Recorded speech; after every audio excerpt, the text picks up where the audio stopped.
Hi guys! Today, aalis ako. So, may pupuntahan ako. So, sakto, test drive ko si Aerox. So, mamaya, bibigyan ko kayo ng feedback kung ano magiging result dun sa front brake.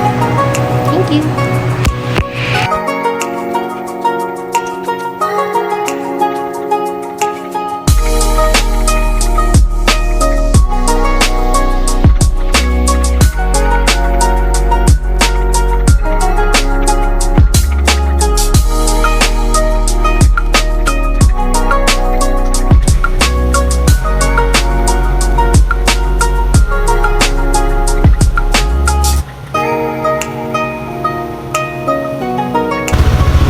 Babalikan ko ako mamaya pagka na-test drive ko na siya kasi pupunta na. So hindi ko malalagay kasi dito yung phone.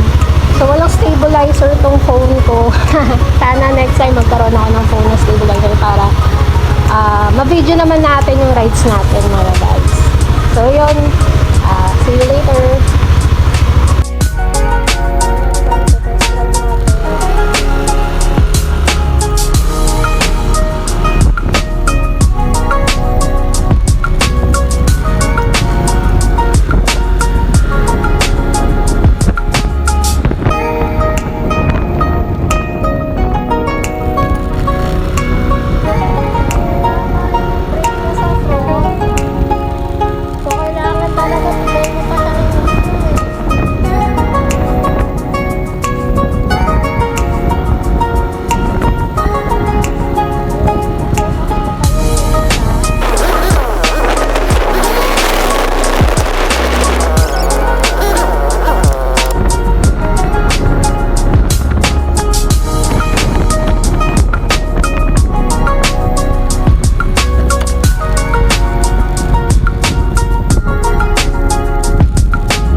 So, may problema pa rin talaga ako.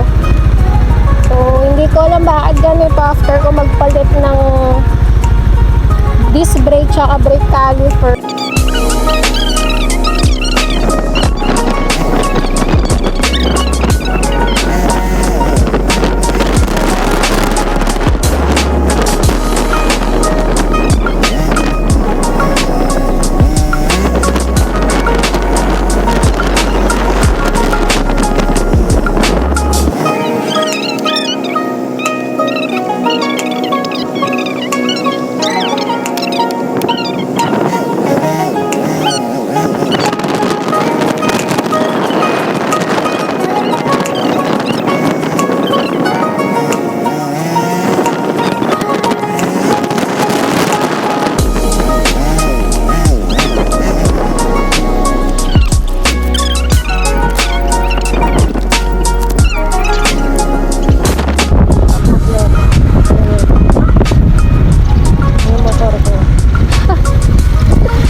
importante pag ganito, I mean, hindi ko ma-enjoy.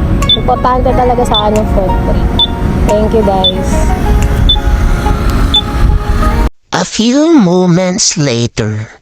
Hi guys! So, kararating lang natin galing sa test drive. So, yung nakita nyo kanina. So, inikot-ikot ko siya. Then, yun, tinry-try ko talaga yung front plate. So, sadly, talagang kulangan ako sa pagkagat ng brake sa front. So, kailangan talaga parang dinan mo pa talaga siya para gumana. Well, anyway guys, open naman ako dun sa mga suggestion and comment nyo guys. Para at least let me know kung ano pwede kong gawin dun sa Aerox ko sa nangyari. Kasi guys, talaga grabe. Hindi ako mapakali. So, hinahanap ko yung perfect na timpla dun sa brake niya sa front. Alam niyo naman guys, napaka-importante ng front brake. Lalo na naka-ABS naman ng Aerox natin na version 1. So, safe kasi yan guys. Pag nagre-rides or ginagamit niyo yung motor niyo, napaka-importante ng front brake. So, ngayon nung mas kampante ako gamitin yung likod eh. Kasi yung likod is maganda yung pagkagat ng brake sa likod. Smooth siya. So yung sa harap talaga, which is yun pa yung pinaka-importante sa akin, yun pa yung medyo problemado ako. So yun, sana guys, feel free to comment. Willing akong basahin yung mga suggestion nyo kung ano yung mga pwede natin gawin. So, thank you for watching.